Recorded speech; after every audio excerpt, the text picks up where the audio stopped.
So there's a picture of you along with the rest of the intellectual dark web in this big New York Times piece by Barry Weiss. I don't know, were you standing in a bush or something? Like, for some reason, everybody was in foliage taking these pictures. So what do you make of the whole intellectual dark web contingent? And there's been this now huge backlash by a lot of folks, particularly on the left, saying, what's up with this intellectual dark web? It's just a bunch of unacceptable, deplorable people talking with each other, and they don't have anything to say. What do you make of the whole phenomenon? Well, the name is all Eric.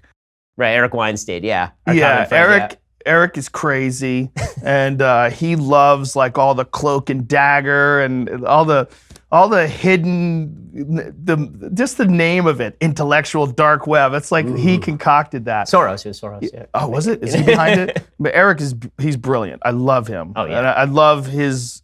Eric I is love the smartest person I have ever met and I can't understand half of what he's saying.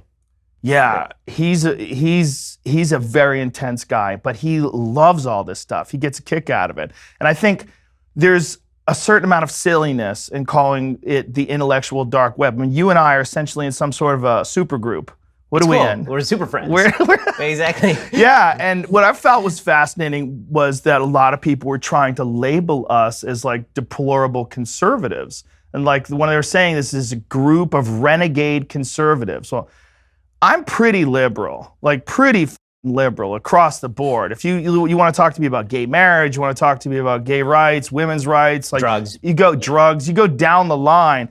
Universal health care, universal basic income. I mean, I'm pretty liberal. Like but it doesn't fit the narrative. I look like a Trump supporter, right? So like, there's a white and buff or what? Yeah, I'm a white bald guy. It works out too much. There's a lot of there's a lot of need to label someone into an easily dismissible category, and that category is conservative, like ruthless, nasty, mean, a person who's not kind. You're not a person who's caring about other people. You're a conservative. You're a mean bully, mean mad white man. As what is his name that said that to Jordan Peterson in the Monk debates? Michael Dyson, I think is his name. Michael Eric Dyson? Yes, Michael Eric Dyson? Yes, that's who it was. Michael Eric Dyson. Yeah. He called Jordan Peterson a mean, mad white man. A mad mean, one of those. Yeah. But it's there's this need to categorize. Except for Ryan Hersey Ali and Christina Hoff Sommers and half the people who are members of the club. Majid, exactly. Dave Rubin, who's gay, right? Yeah. It's hilarious. It's this really like bizarrely diverse group and really ideologically diverse too, because it's a bunch of people. I mean, like Brett Weinstein, who's a member of our secret group. Right? He's a socialist. He backed Bernie Sanders in the last election cycle. Yeah. And so what do you think generated? Was it just the political correctness, the insanity of the hard left that threw everybody out? Dishonesty. It's dishonesty. It's the same thing that led to what happened with Brett Weinstein at Evergreen when they had this day of absence where they wanted all white people to stay home. And he's like, "Hey, this is racist. Like you're absolutely targeting people based on their race and saying you're not welcome here. This is a day, instead of it being a day of absence where people of color stayed home voluntarily and weren't chastised if they didn't, instead of that, it was no, white people have to go away. And if you don't, you are a racist." And this is what happened with Brett. And it's a terrifying story. And when I interviewed him on my podcast, it was before he had left Evergreen. He was still employed there. And he was talking to me about mobs that were wandering the parking lot with baseball bats. And they were looking for him. And it was terrifying. I mean, he had to take his family out of the state. And who is this? Are these Nazis? Are these the KKK? Are these right-wing thugs? No, they're extreme progressives with pink hair who are, non-binary sexually. Like, it's very bizarre. And there's a lack of reality that you have to adhere to this narrative. And if you're not adhering to this narrative, then you are some horrific person who is a product of the past, and you're a part of the patriarchy, and it's not an honest discussion. Mm-hmm. And if you see all the people that are involved in this, air quotes, intellectual dark web, the one thing they have in common, all of them are going, what in the is everybody talking about? Like, what is this? What's happening here? Like, why are we pretending that men and women aren't different things? Why are we pretending that to tell people that you have to stay home because you're white, it's racist. That is absolutely racist by definition. That's what racism is. You're discriminating against someone based on their race,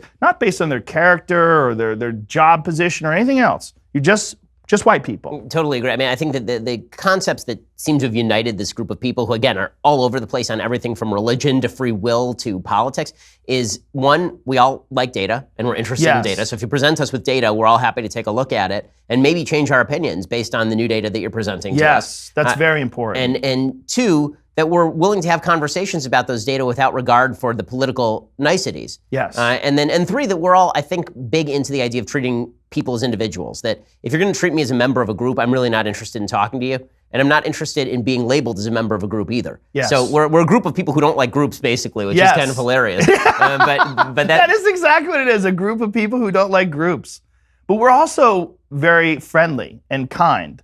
And I'm sure you and I disagree on a bunch of things, but we agree on a lot of things as well. But what I like about you is you're a very reasonable, intelligent person that is, you're a very polite person. The way you talk to people is very polite.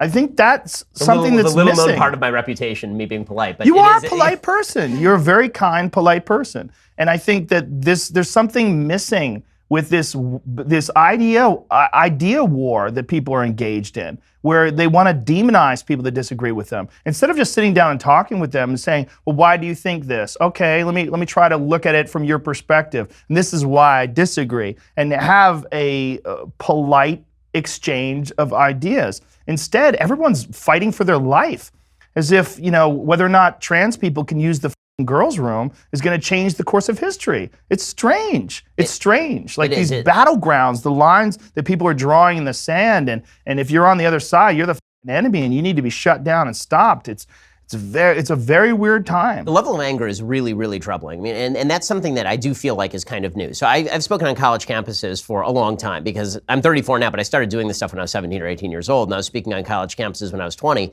And I never had to bring security with me to any of these college campuses, ever, until the last 3 years. The last 3 years, I now have to have at least a two-man security team at every college campus, and usually it's more than that based on what the police are telling us about reports in advance. Now, half the time nothing materializes, but a few times things have materialized and it's been trouble, and that sometimes happens. Where do you think this level of anger is coming from? Because it appears to me that that's what's new. Like, these political divides have always existed. These political divides between right and left, or political divides between people who are more interested in collective solutions versus individual solutions. Why do you think people are so pissed all the time? I mean, they're just, you can feel it in the air.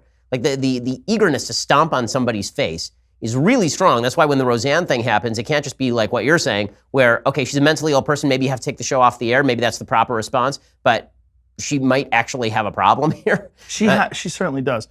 What I think it's coming from is toxic tribalism. That's what I think. I think people, they're on a team, they want their team to win, and they want their team to win by any means necessary, and they feel disenfranchised because we have a president, Donald Trump. I mean, he is who he is, and he stands for a lot of things that they find abhorrent.